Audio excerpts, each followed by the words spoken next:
So, here I am, 18 years old in high school, and I just heard about self-improvement. I'm about, I think in grade 12, the last year of high school in Australia. I'm about to graduate that year, and I just stumbled upon these two fine gentlemen on the internet, and may God bless their souls. Alpha M and Teaching Men's Fashion. My God, those guys saved me in high school with their fashion tips and how to talk to girls and how to text back and how to be confident and how to dress nice and how to fix your acne and self-improvement and skincare products and how to bath properly. They provided a lot of advice on that, and there began my self-improvement journey, as you will know. So I'm listening to these guys, and they're preaching about all this stuff that you should do that will improve your life. They have a business, they work out, they've been working on this and that, they read, they do their hobbies, they do everything, right? It's amazing. And so I graduate, and now I'm faced with the choice of what the fuck do I do with my life? And as most people, I go to university first. I get in as a mechanical engineer and astrophysicist or some shit like that. I don't really remember too much. No, I am not that smart, actually. I got in miraculous ways, right? I wasn't the best in high school by any means. I just got in by God's will, if you will it. And so there I am. I'm spending a couple months, and I'm still watching people on the internet. I'm getting into the digital nomad space. There's people in Bali and Thailand, and they're sitting on the beach and they're working on something and they're sipping on coconuts. I love coconuts and I love the beach. This sounds amazing. So I'm getting inspired by all these things, Over time, it's developing my kind of passion, my perspective is changing everything for me. And so I'm going to the gym.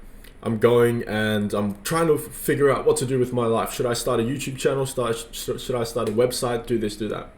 I'm reading, I'm trying to learn, and I'm trying to meditate, and I'm trying to do everything all at once. And I am the type of person that's 100% in, right? When I learn about something to a basic degree where I can understand and explain the basics to somebody, I lose interest in that quite quickly if I don't want to keep learning about it. So what happens is I find something else and I put my 100% into that, and I go all in, and I'm trying to learn the best as I can. The issue I'm having here is I'm trying to go 100% on 5 to 10 different things all at once. And when one thing crumbles, and stay here with me, I think you can relate to this.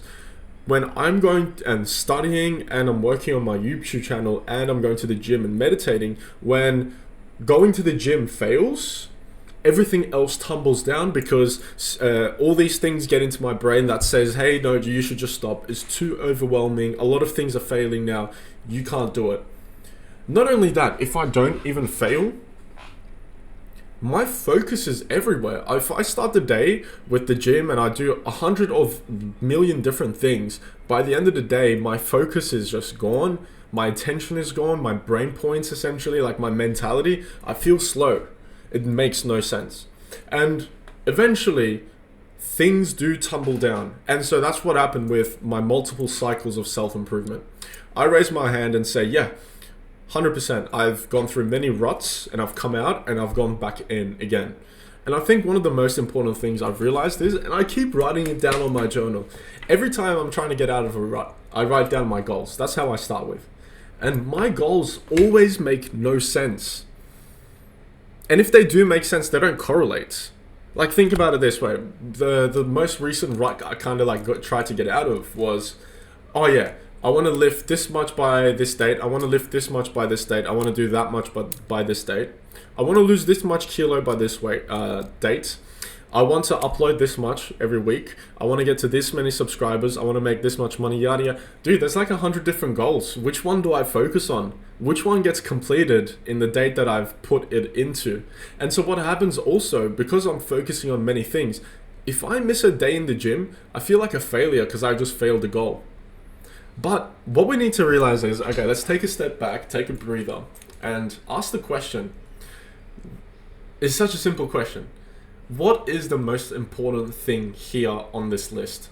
Is it really to go to the gym? Can you delay going to the gym now for in the future and focus on something that's more important that might enable you to go into the gym in the future with much less stress and much more consistency? So my example of this is, what if you avoided going to the gym that was not anywhere on your goal list for an entire year? And so if it's not on your goal list, you don't feel bad about it if you're not working out. You don't feel like a failure if you miss it. And you can really do workouts whenever you feel like. You don't have to do it because it's on your goal list. So what if we avoided that for a year and only focused on, let's say, for example, increasing your income? Let's say it's in your career. We're focused on getting promotions. We're focused on becoming managers and moving up. Maybe we focused on making more sales, right? Improve our communication skills, and let's just sell more cars. Let's sell more products in my career. Or it could be, I'm going to avoid the gym completely, and only thing I'm focusing on is getting my YouTube channel started and getting a few 100,000 and whatever subscribers. And that's the only thing I'm going to focus on. Now, suddenly think about it this way. If this is the only thing that you obsess about, now you don't feel bad about not going to the gym. So it doesn't get to you and you don't feel like a failure. And if you're avoiding it, if you're not, like for example, personal story. I've been signed up to the gym for a while, and I always write down like important goals. You know, I want to lift this much weight, I want to get this much and become better and better and better. But what happens is I'm working, and sometimes I spend too much money in the week, so I don't have enough money, right? And then that stress affects me. I get into survival mode. Now I'm thinking, okay, how do I survive? How do I make more money? Should I take an extra shift? Physically, I'm getting tired. Mentally, I'm getting tired. And meanwhile this is happening, I have 100 different goals. Obviously, I'm gonna avoid my gym goal and focus on more important things. But if I'm avoiding this goal that I wrote down, well, I'm a failure. I'm not doing what I'm supposed to do. I lose confidence. You see what I'm getting at? By focusing on 100 different things, you set yourself up for failure because we do not have the attention span for that. We do not have the focus for that. And we cannot get tasks done in a considerably respectable amount of time. If you have 100 different tasks, it might take you 5 years to complete those 100 different tasks. But if you just focus on one thing, it could take you a year, but the amount of the quality, the quantity, the respect, the value in what you did for that entire year, if it's one thing, is going to be insane. Another example I will give you right now is my YouTube channel and my self-improvement journey. Like I said, I started when I was 18. I'm 22. It's been 4 or 5 years, right? Maybe I started even earlier because I've been going to the gym for a while.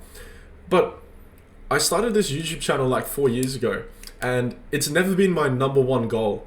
My goals have always been go to the gym, grow this YouTube channel, meditate, become better looking, skincare, get into a routine, sleep on time, eat these supplements, eat this diet, and meditate every day and journal every day, and don't do this and don't do that. That's been my goals.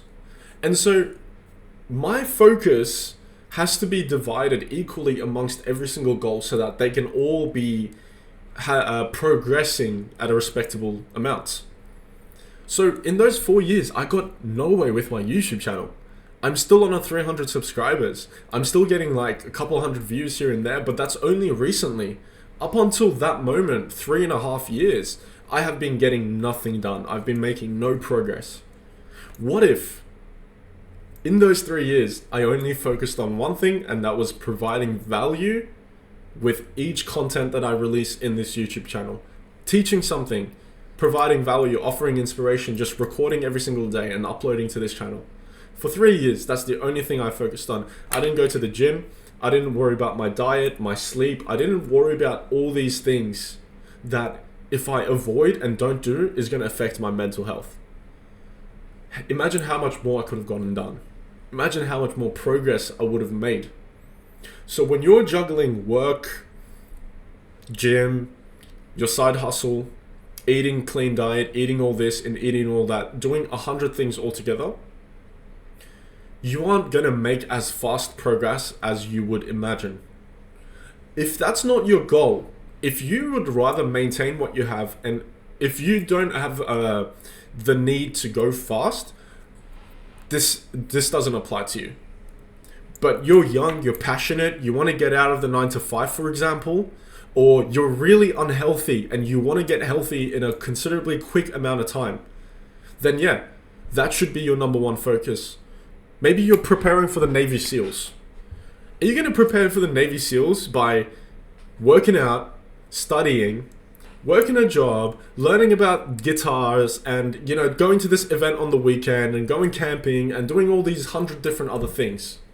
No. If you want to become a Navy SEAL in 6 months, that's the only thing you're going to focus on. Doesn't that make more sense? If you're going to prepare for a run, you only focus on running every day. You're going to prepare for a fight.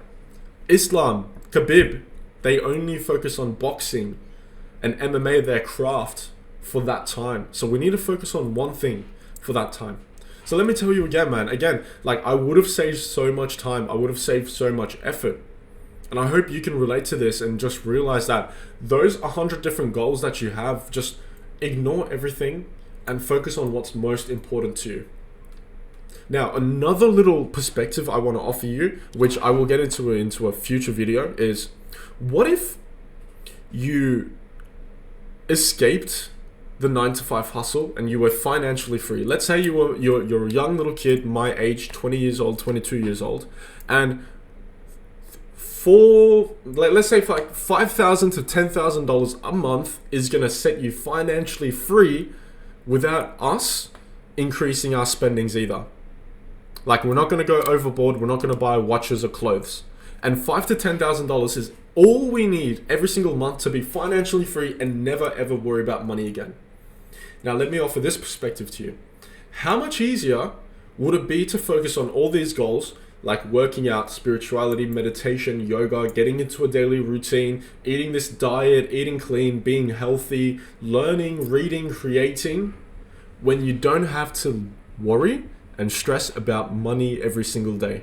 When you don't have to live on survival mode, worrying about what to eat tomorrow, what to do next week, should I take extra shifts or should I not take extra shifts? When you don't have to worry about all these things, and the chain of thoughts that original thing leads to, everything becomes easier. Because now you can spend the extra to get that diet in order.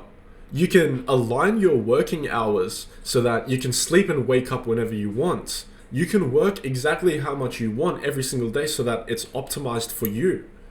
Some people crave 12-hour workdays. Some people can manage 4, and that's their productive limit. You can decide that now. You can decide exactly when to go to the gym and when not to go to the gym, because you're never going to be called in for work, and you don't have to worry about money. Your mentality is going to be free of these poisonous thoughts that keep saying, don't spend, you need to live, you need to survive, you don't have enough money, you don't make enough. You can set yourself up and secure yourself, and Maslow's hierarchy of needs, you can jump from survival to the next step, which I don't know what it is, because I haven't passed survival yet. I am a beggar every single day, boys. I go survival every day, like saving pennies. Let me tell you another story. How much better would it be if you could go overseas, like as a digital nomad, when you have already made the money? 2 years ago, last year, I went to Thailand for 6 months and I was fucking saving pennies. I was counting how much I was spending. What kind of a holiday is that? I went there to have a holiday and have fun and be this digital nomad and work on my business, but I'm not buying a third coffee because I'm spending too much. What? That makes no sense. Imagine how much better it would be if you had already secured your survival needs and then you went over. Now you don't have to worry about money, and this thing isn't haunting you every day. What if I run out and I can't go back to my country and I overstay the visa and I go to the... You don't have to worry about that. Poof, it's gone. So think about it. That's another perspective I'm offering you, which I'll talk about in a future video, right? What if you just figured out money and finances at a young age, or wherever you are right now, and you use that time and that freedom and that financial stability to focus on what you've always wanted to focus on. Hope that kind of changes something. Hope that inspires you, offers you a different perspective. I really do. And yeah, man, I really hope you can figure things out and get into work. And I hope this motivates you, man. That's all I'm going to say, Keep working.